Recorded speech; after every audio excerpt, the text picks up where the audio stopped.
Hello guys, എല്ലാവർക്കും നമസ്കാരം. അങ്ങനെ നമ്മുടെ ചിരകാല സ്വപ്നമായ കാശ്മീരിലേക്കുള്ള യാത്ര ഇവിടെ തുടങ്ങുകയാണ്. എറണാകുളത്ത് നിന്നും ട്രെയിനിനാണ് നമ്മൾ ടിക്കറ്റ് ബുക്ക് ചെയ്തിരിക്കുന്നത്.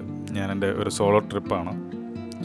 അപ്പോൾ എറണാകുളത്ത് നിന്ന് ന്യൂഡൽഹി വരെയാണ് ഈ ഒരു ട്രെയിൻ ബുക്ക് ചെയ്തിരിക്കുന്നത്.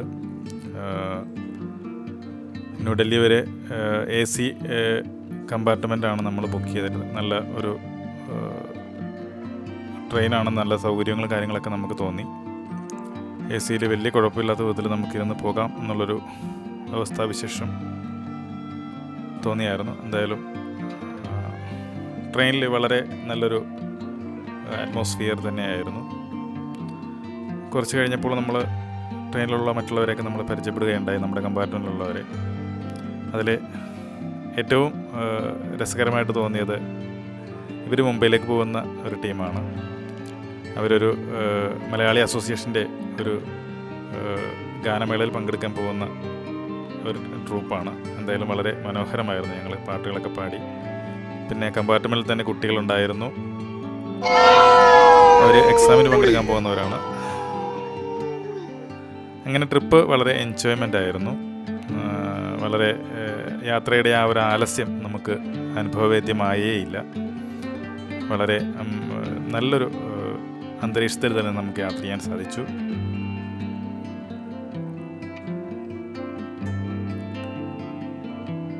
നമുക്ക് ട്രെയിനിൽ AC കമ്പാർട്ട്മെൻറ്റ് ബുക്ക് ചെയ്ത് പോകുന്നതാണ് എപ്പോഴും കംഫർട്ടബിൾ. കാര്യം സ്ലീപ്പർ ക്ലാസ്സിലൊക്കെ ആണെങ്കിൽ പോലും ഇത്തിരി കൺജസ്റ്റഡ് ആയിരിക്കും. നമുക്ക് പിന്നെ കാലാവസ്ഥയൊക്കെ അനുകൂലമല്ല എന്നുണ്ടെങ്കിൽ നമ്മൾ 2 ദിവസം ഫുള്ളായിട്ട് യാത്ര ചെയ്യേണ്ടതാണ്. അപ്പോൾ അതിൻ്റേതായിട്ടുള്ള ആ ഒരു പ്രശ്നങ്ങളൊക്കെ ഉണ്ടാവും. എന്തായാലും നമ്മൾ ഡൽഹി എത്തി. ഡൽഹിയിൽ നിന്ന് രാജധാനി എക്സ്പ്രസ്സാണ് ഞാൻ ബുക്ക് ചെയ്തത്, ജമ്മു താവി വരെ. അതൊരാഗ്രഹമായിരുന്നു. നമ്മുടെ ഈ ഒരു ഇന്ത്യയിലെ ഏറ്റവും പ്രീമിയം ട്രെയിൻ എന്നുള്ള രീതിയിൽ നമ്മൾ കാണുന്ന രാജധാനിയാണ്. അപ്പോൾ രാജധാനിയുള്ളൊരു യാത്ര എങ്ങനെയാണ് എന്നുള്ളത് എക്സ്പീരിയൻസ് ചെയ്യാമെന്ന് വിചാരിച്ചു. അത്യാവശ്യം വലിയ കുഴപ്പമില്ല എന്ന് തോന്നി. മറ്റ് ട്രെയിനുമായിട്ട് വലിയ വ്യത്യാസമൊന്നും എനിക്ക് തോന്നിയില്ല. ഇതിനകത്ത് ഒരു വെള്ളം, അതായത് നമ്മൾ കുടിക്കാനുള്ള വാട്ടർ ഫ്രീ ആയിട്ട് ഒരു തരും എന്നുള്ളത് മാത്രമാണ് ഒരു സ്പെഷ്യലായിട്ട് തോന്നിയത്.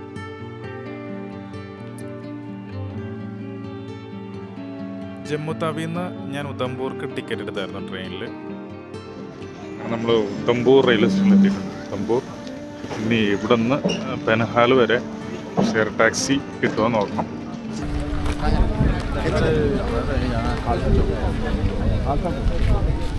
ശരിക്കും ഈ നമ്മൾ ഉധംപൂർ വന്ന് ഇറങ്ങിക്കഴിഞ്ഞാൽ ഈ ടാക്സിക്കാരൊക്കെ ഭയങ്കര ബാർഗെയിനിങ് ആണ്. ഒരു രക്ഷയില്ലാത്ത റേറ്റാണ് ഇവർ ചോദിക്കുന്നത്. നമ്മളിപ്പോൾ ബൻഹാൽ വരെ 600 രൂപയ്ക്ക് പോകാമെന്ന് പറഞ്ഞു. 600 കാളത് ചെയ്ത് വേറൊരു ശ്രീനഗർ വണ്ടി വന്നു. അവൻ ഇപ്പോൾ 1200 നമ്മളോട് ചോദിക്കുന്നത്. അങ്ങനെ 1200 രൂപയ്ക്ക് ഉധംപൂർ മുതൽ ശ്രീനഗർ വരെ നമ്മൾ ബൈ റോഡ് ഷെയർ ടാക്സിക്ക് പോകാമെന്ന് തീരുമാനിച്ചു. NH44 വഴി ഉധംപൂരിൽ നിന്നും ശ്രീനഗർ വരെയുള്ള റോഡ് യാത്ര വളരെ മനോഹരമാണ്. ഇന്ത്യയിലെ ഏറ്റവും നീളം കൂടിയ ഹൈവേ തുരങ്കം ഈ ഒരു റൂട്ടിലൊക്കെയാണ് വരുന്നത്. നമ്മുടെ സാരഥിയാണ്. ഏകദേശം 9.28 കിലോമീറ്റർ നീളം വരുന്ന ഉധംപൂരിനും റംബാനും ഇടയിലുള്ള തുരങ്കമൊക്കെ ഈ ഒരു ഹൈവേയിലാണ് വരുന്നത്. ശരിക്കും ഉധംപൂർ മുതൽ ബൻഹാൽ വരെ റെയിൽവേ ലൈനെല്ലാം ഡെവലപ്പായിട്ടുണ്ട്. ഇതാണ് ആ ഒരു തുരങ്കം വരുന്നത്. വളരെ മനോഹരമായിട്ടാണ് അതിൻ്റെ ഒരു നിർമ്മിതിയും കാര്യങ്ങളൊക്കെ വന്നത്. കാര്യം വെച്ചാൽ ഈ ഒരു തുരങ്കത്തിന് ഇടയിൽ വെച്ച് എന്തെങ്കിലുമൊക്കെ സംഭവിച്ചാൽ പോലും രക്ഷാപ്രവർത്തനത്തിനൊക്കെ വളരെയധികം സംവിധാനങ്ങൾ ഇവിടെയുണ്ട്. പിന്നെ മണ്ണിടിച്ചിലിന് സാധ്യതയുള്ള സ്ഥലങ്ങൾ ഉള്ളിടത്തൊക്കെ ചെറിയ ചെറിയ തുരങ്കങ്ങളുമുണ്ട്. അങ്ങനെ ഏകദേശം ഒരു 10ഓളം തുരങ്കങ്ങൾ ഈ ഒരു റൂട്ടിൽ നമുക്ക് കാണുവാൻ സാധിക്കും. വളരെ മനോഹരമായി തന്നെയാണ് ഈ ഒരു യാത്ര നമുക്ക് തോന്നുക. ജമ്മു താവി മുതൽ ബാരാമുള്ള വരെ നീളുന്ന റെയിൽവേ ലിങ്ക് പണി ഏകദേശം പൂർത്തിയായി എന്നാണ് അറിയുന്നത്. പൊതുജനങ്ങൾക്കായിട്ട് ഇതുവരെ തുറന്നു കൊടുത്തിട്ടില്ല. അങ്ങനെയാണെന്നുണ്ടെങ്കിൽ നമുക്ക് ഉധംപൂർ മുതൽ ബൻഹാൽ വരെ ഇങ്ങനെ ഒരു ഷെയർ ടാക്സി പോലും ആശ്രയിക്കേണ്ടി വരില്ല ഓപ്പണായി കഴിഞ്ഞ് കഴിഞ്ഞാൽ. ലോകത്തിലെ തന്നെ ഏറ്റവും ഉയരം കൂടിയ റെയിൽവേ പാലവും ഈ ഒരു ചെനാബ് പാലമായിരിക്കും. അങ്ങനെ അങ്ങനെയാണെന്നുണ്ടെങ്കിൽ ഏകദേശം 359 മീറ്റർ ഉയരത്തിലാണ് അത് സമുദ്രനിരപ്പിൽ നിന്ന് നിൽക്കുന്നത്. അത് വളരെയധികം ഭംഗിയുള്ളതായിരിക്കും. അത് ഉടനെ തന്നെ ഓപ്പൺ ആകും എന്ന് പലപ്പോഴും വാർത്തകളിലൊക്കെ പറയുന്നുണ്ടെങ്കിലും ഇതുവരെ ഓപ്പൺ ആയിട്ടില്ല. അങ്ങനെ നമ്മൾ ശ്രീനഗർ അടുത്തുകൊണ്ടിരിക്കുകയാണ്. നമ്മളുടെ താമസ സ്ഥലത്തേക്ക് ഏതാനും കിലോമീറ്ററുകൾ മാത്രമേ ഉള്ളൂ. നല്ല തണുപ്പ് ഇപ്പോൾ അനുഭവവേദ്യമാകുന്നുണ്ട്. ഇതാണ് നമുക്ക് താമസിക്കാൻ കിട്ടിയിരിക്കുന്ന റൂം. കൊള്ളാം, അത്യാവശ്യം കുഴപ്പമില്ലാത്ത ഒരു റൂമാണ്. 1500 രൂപയാണ് ഇവിടെ റെൻറ്റ് വരുന്നത്. ബെഡ് ഹീറ്ററൊക്കെ അവൈലബിൾ ആണ്. അതുപോലെ തന്നെ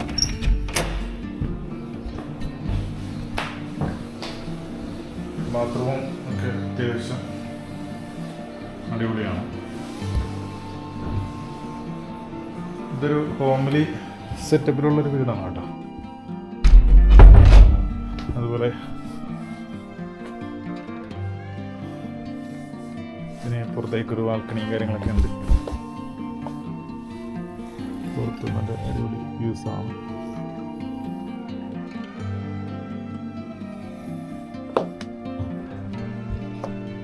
ഹലോ ഡിയർ ഫ്രണ്ട്സ്, അങ്ങനെ നമ്മുടെ കാശ്മീരിലെ ആദ്യത്തെ ദിവസമാണ്. ഞാനിപ്പോൾ റൂമിൽ ഒറ്റയ്ക്ക് എങ്ങനെ ഇരിക്കുകയാണ്. അപ്പോൾ നമ്മൾ പാചകത്തിനായിട്ട് നമ്മൾ കൊണ്ടുവന്നിരിക്കുന്നത് റെഡി ടു ഈറ്റിൻ്റെ ഈ ഒരു പ്രോഡക്റ്റാണ്. ഇത് ടേസ്റ്റ് നേപ്പിൾസിൻ്റെ ആണ്. പാക്കിങ് എളുപ്പത്തിന് വേണ്ടി അതിൻ്റെ ഉള്ളിലെ മാത്രം എടുത്തുകൊണ്ട് പോകുന്നതാണ്. ഇത് നല്ലൊരു പ്രോഡക്റ്റാണ് കേട്ടോ. കാരണം നമുക്ക് ഇങ്ങനെയുള്ള സന്ദർഭങ്ങളിലൊക്കെ വളരെ പെട്ടെന്ന് തന്നെ ചെയ്തെടുക്കാൻ പറ്റുന്നൊരു കാര്യമാണ്. അപ്പം അതിനിപ്പോൾ നമ്മളിപ്പോൾ ഇവിടെ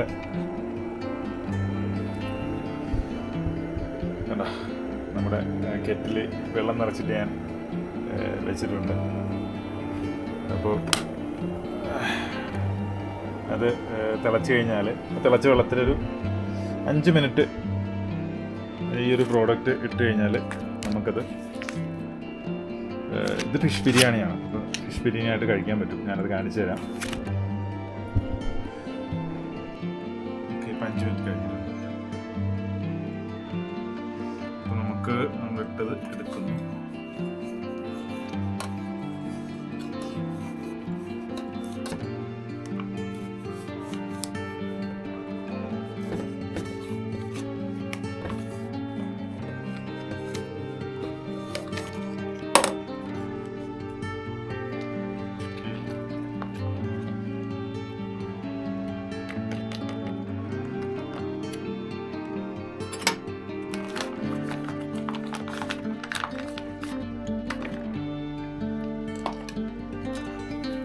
ഒരാൾക്ക് ലാവിഷായിട്ട് കഴിക്കാൻ പറ്റുന്ന അത്രയും ഫിഷ് ബിരിയാണി ഉണ്ട്. എന്തായാലും നമുക്ക് ടേസ്റ്റ് ഒന്ന് നോക്കാം. ടേസ്റ്റ് എങ്ങനെയുണ്ടെന്ന് നോക്കാം.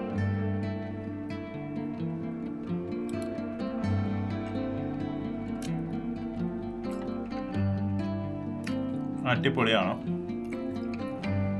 എനിക്കൊന്ന് ഒരു 10 മിനിറ്റ് ഇട്ടാലും കുഴപ്പമില്ല. എനിക്ക് കുറച്ചുകൂടി ചൂടാവും. ഇത് കുറച്ച് ചൂടായിട്ടുള്ളൂ. അല്പം കൂടി ചൂട് പിടിക്കാനുണ്ട്. വേറെ കുഴപ്പമൊന്നുമില്ല. നല്ല അടിപൊളിയാണ്. ഇതാണ് നമ്മളുടെ ഒരു റെഡി ടു ഈറ്റിൻ്റെ ഐറ്റംസ്. ഇത് ഒരു കമ്പനിയുടെ പരസ്യമായിട്ടൊന്നും കാണിക്കുന്നതല്ല. പക്ഷേ എനിക്ക് ഏറ്റവും സിമ്പിളായിട്ട് തോന്നിയത് കൊണ്ട് ഞാൻ കാണിച്ചതാണ്. കാരണം ഇവിടെ ഫുഡിനൊക്കെ നല്ല റേറ്റ് വരും. നമുക്കിത് 130 രൂപയ്ക്കൊക്കെ നമുക്ക് ഈ ഒരു പാക്കറ്റ് വാങ്ങിച്ചു കഴിഞ്ഞാൽ ഒരു നേരത്തെ ഫുഡിനുള്ള കാര്യങ്ങളൊക്കെ അതുകൊണ്ട് റെഡിയാക്കാൻ സാധിക്കും. നമ്മൾ ഇവിടെ നിന്ന് ഫുഡ് മേടിക്കുകയാണെന്നുണ്ടെങ്കിൽ ഒരു വെജിറ്റബിൾ ബിരിയാണിക്ക് തന്നെ കൊടുക്കണം 250 രൂപ. അപ്പോൾ സ്വാഭാവികമായിട്ടും ഇത് തന്നെയാണ് സ്യൂട്ടബിൾ എന്ന് എനിക്ക് തോന്നിയത് കൊണ്ടാണ് ഞാനിത് നിങ്ങളെ പരിചയപ്പെടുത്തിയത്. പിന്നെ അത്യാവശ്യം റൂമൊക്കെ എടുക്കുമ്പോൾ റൂം ഹീറ്ററോ ബെഡ് വാമറോ ഉള്ള റൂം തന്നെ സെലക്ട് ചെയ്തെടുക്കുക. അതിനെ അവിടെ നമ്മൾ പൈസ നോക്കിയിട്ട് കാര്യമില്ല. കാര്യം നല്ല തണുപ്പാണ്. അതുപോലെ നമ്മൾ വരുമ്പോൾ കരുതേണ്ട മറ്റു കുറച്ച് കാര്യങ്ങളാണ് winter cap, neck warmer, woollen gloves, അതുപോലെ തന്നെ socks, woollen socks, jacket, hoodies, thermal wear. ഇത്രയും ഐറ്റംസ് നമ്മൾ കരുതണം. അത് ശ്രീനഗർ വന്ന് വാങ്ങിച്ചാലും മതി. കാര്യം ഇവിടെ ശ്രീനഗർ നമുക്ക് വാങ്ങിക്കാൻ നല്ല ബഡ്ജറ്റ് നല്ല ബഡ്ജറ്റ് ഫ്രണ്ട്ലി ആയിട്ടുള്ള റേറ്റ് നമുക്കിവിടെ സാധനങ്ങൾ കിട്ടും. അല്ലെന്നുണ്ടെങ്കിൽ ഡൽഹിയിൽ നിന്നാണെങ്കിലും വാങ്ങിക്കാം. പക്ഷേ എനിക്ക് തോന്നുന്നത് ഡൽഹിയേക്കാളും കുറച്ചുകൂടി റീസണബിൾ റേറ്റിന് കിട്ടുന്നത് ശ്രീനഗർ തന്നെയാണ്. ഈ ഐറ്റംസൊക്കെ എല്ലാം ഇവിടെ കിട്ടും. കാരണം നമ്മൾ ഓൺലൈനിൽ നിന്ന് വാങ്ങിക്കുകയാണെന്നുണ്ടെങ്കിൽ നല്ലൊരു എമൗണ്ട് വരും. അതിൻ്റെ ഒരു 10 ആവുള്ളൂ ഇവിടെ വന്ന് വാങ്ങിക്കുകയാണെന്നുണ്ടെങ്കിൽ ശരിക്കും പറഞ്ഞു. കാര്യം ഇവിടെ വന്ന് വരുമ്പോൾ നമുക്ക് 10 താഴെ ആയിരിക്കും ടെമ്പറേച്ചർ വരിക. എന്നാലും നമുക്ക് അത് അഡ്ജസ്റ്റ് ചെയ്യാൻ പറ്റുന്നതേ ഉള്ളൂ. അതുപോലെ നമുക്ക് ഇങ്ങോട്ട് വരുമ്പോഴുള്ള ആ ഒരു എക്സ്പെൻസ് കൂടി ഒന്ന് പറഞ്ഞുകൊണ്ട് ഈ വീഡിയോ നമുക്ക് ഇവിടെ അവസാനിപ്പിക്കാം. അടുത്ത വീഡിയോകളിൽ നമ്മളിവിടെ സഞ്ചരിച്ച സ്ഥലങ്ങളും കാര്യങ്ങളൊക്കെ ആയിരിക്കും കാണിക്കുക. അപ്പോൾ ഇവിടെ നമുക്ക് എറണാകുളത്ത് നിന്ന് ന്യൂഡൽഹി വരെ നമുക്ക് AC ട്രെയിൻ ടിക്കറ്റ് വരുന്നത് 2300 രൂപയാണ്. അതുപോലെ ഡൽഹിയിൽ നിന്ന് ജമ്മു താവി വരെ നമുക്ക് ട്രെയിൻ ടിക്കറ്റ് വരുന്നത് 900 രൂപയാണ്. പിന്നെ വേറൊരു കാര്യം കൂടി ഗുണമുണ്ട്. കാര്യം നമ്മൾ ഡൽഹി വരുവാണെന്നുണ്ടെങ്കിൽ ഡൽഹി ഒരു ഉച്ച സമയത്ത് നമ്മളെത്തും. പിന്നെ വൈകിട്ട് 8:30 ആയിരിക്കും ചിലപ്പോൾ ജമ്മു താവിയിലേക്ക് ട്രെയിൻ വരിക. അപ്പോൾ ആ സമയം കൊണ്ട് നമുക്ക് ഇവിടെ സരോജിനി മാർക്കറ്റിലോ ഒക്കെ ഒന്ന് കറങ്ങുവാനായിട്ടുള്ള സമയം കിട്ടും, ഇവിടുത്തെ ഡൽഹിയിലെ മാർക്കറ്റുകൾ. അപ്പോൾ അവിടെ നമുക്കൊന്ന് പോയി ഒന്ന് എക്സ്പീരിയൻസ് ചെയ്യാവുന്നതാണ്. കാര്യം ഈ റേറ്റുകളും കാര്യങ്ങളൊക്കെ നമുക്ക് നോക്കാം. ഇതുപോലെയുള്ള വിൻ്റർ ഡ്രസ്സിൻ്റെയൊക്കെ റേറ്റുകൾ നമുക്കൊന്ന് അറിയാൻ സാധിക്കും. അപ്പോൾ റീസണബിൾ റേറ്റിന് കിട്ടുകയാണെന്നുണ്ടെങ്കിൽ ഇവിടെ നിന്ന് തന്നെ നമുക്ക് വാങ്ങിക്കാനും സാധിക്കും. പിന്നെ അതുകൂടാതെ നമുക്ക് ഹിമസാഗർ എക്സ്പ്രസ് നമുക്ക് കിട്ടും. തിരുവനന്തപുരത്ത് നിന്ന് ജമ്മു താവി വരെ ഉള്ളതാണത്. അത് എല്ലാ വെള്ളിയാഴ്ച പാടുവാണുള്ളത്. അപ്പോൾ ഹിമസാഗർ എക്സ്പ്രസ്സിനാണെന്നുണ്ടെങ്കിൽ നേരിട്ട് ജമ്മു താവിയിൽ ചെന്നിറങ്ങാം. പക്ഷെ അത് വെള്ളിയാഴ്ച പാട് മാത്രമേ കിട്ടുള്ളൂ. അതിൻ്റെ റേറ്റ് വരുന്നത് 2300 രൂപയ്ക്ക് ജമ്മു താവി വരെ എത്താം ഹിമസാഗർ എക്സ്പ്രസ്സിനാണെന്നുണ്ടെങ്കിൽ AC ടിക്കറ്റ്. അപ്പോൾ പിന്നീട് നമുക്ക് ന്യൂഡൽഹിയിൽ നിന്ന് ജമ്മു താവി വരെയുള്ള ട്രെയിന് 900 രൂപ. അതുപോലെ ജമ്മു താവി ചെന്നിട്ട് ഉധംപൂർ ട്രെയിൻ തന്നെയാണ് നമ്മൾ ആശ്രയിക്കണമെന്നുണ്ടെങ്കിൽ ജമ്മു താവി ചെന്ന് ഉധംപൂർ വരെ നമുക്ക് ട്രെയിൻ അവൈലബിൾ ആണ്. അതിന് 50 രൂപയാണ് ടിക്കറ്റ് റേറ്റ് വരിക. അപ്പോൾ ജമ്മു താവിയിൽ ചെന്ന് കുറച്ച് വെയിറ്റ് ചെയ്ത് കഴിഞ്ഞാൽ നമുക്ക് ഉധംപൂർക്കുള്ള ട്രെയിൻ കിട്ടും. ഉധംപൂരിൽ നിന്ന് ബൻഹാൽ വരെ നമുക്ക് ട്രെയിൻ അവൈലബിൾ അല്ല. കാര്യം ഉധംപൂർ മുതൽ ബൻഹാൽ വരെ നമുക്ക് ഷെയർ ടാക്സിയോ അല്ലെങ്കിൽ ബസ്സോ ഒക്കെയാണ് അവൈലബിൾ ആയിട്ട് കിട്ടുക. അപ്പോൾ ഇത് train service, railway line complete ആയെങ്കിൽ പോലും പൊതുജനങ്ങൾക്കായിട്ട് തുറന്നു കൊടുത്തിട്ടില്ല. കഴിഞ്ഞ ദിവസങ്ങളിലും പത്രങ്ങളിൽ വാർത്തകൾ വന്നായിരുന്നു, പക്ഷേ തുറന്നിട്ടില്ല. പക്ഷേ ഇത് തുറന്നു കഴിഞ്ഞാൽ വളരെ അടിപൊളിയായിരിക്കും ഈ ഒരു യാത്ര. ഉധംപൂർ മുതൽ ബൻഹാൽ വരെയുള്ള യാത്ര ഏറ്റവും ഹൈറ്റേറിയ, അത് ലോകത്തിലെ തന്നെ ഏറ്റവും ഉയരം കൂടിയ റെയിൽവേ ലൈനാണ് എന്നാണ് പറയുന്നത്. 359 മീറ്റർ ഉയരത്തിൽ 2 മലകളെ തമ്മിൽ ബന്ധിപ്പിച്ചിട്ടുള്ള വളരെ മനോഹരമായിട്ടുള്ളൊരു ചെനാവ് പാലം എന്ന് പറയും. പക്ഷെ അതൊന്നും ഓപ്പണായി കൊടുത്തിട്ടില്ല. അപ്പോൾ അതുകൊണ്ട് തന്നെ നമുക്ക് ഉധംപൂർ നിന്നും ബൻഹാൽ വരെ ഷെയർ ടാക്സിയെ നമുക്ക് കിട്ടുള്ളൂ. നല്ല ബാർഗൈനിങ് ചെയ്ത് കഴിഞ്ഞാൽ ചിലപ്പോൾ 300 രൂപയ്ക്കൊക്കെ നമുക്ക് കിട്ടും. പക്ഷേ അത് വളരെ റെയറാണ്, കിട്ടാൻ സാധ്യത വളരെ കുറവാണ്. 600 രൂപ ആണ് അവർ എല്ലാവരും ഭയങ്കര അഡ്ജസ്റ്റ്മെൻ്റാണ് ഡ്രൈവേഴ്സ്. അപ്പോൾ അതുകൊണ്ട് തന്നെ അവരൊന്നും കുറക്കില്ല ഉധംപൂരിൽ നിന്നുള്ള ആ ഒരു ടാക്സിക്ക്. ജമ്മു താവിയിൽ നിന്നാണെങ്കിൽ നമുക്ക് 1200 രൂപ വരും കേട്ടോ ശ്രീനഗർ വരെ. അതുപോലെ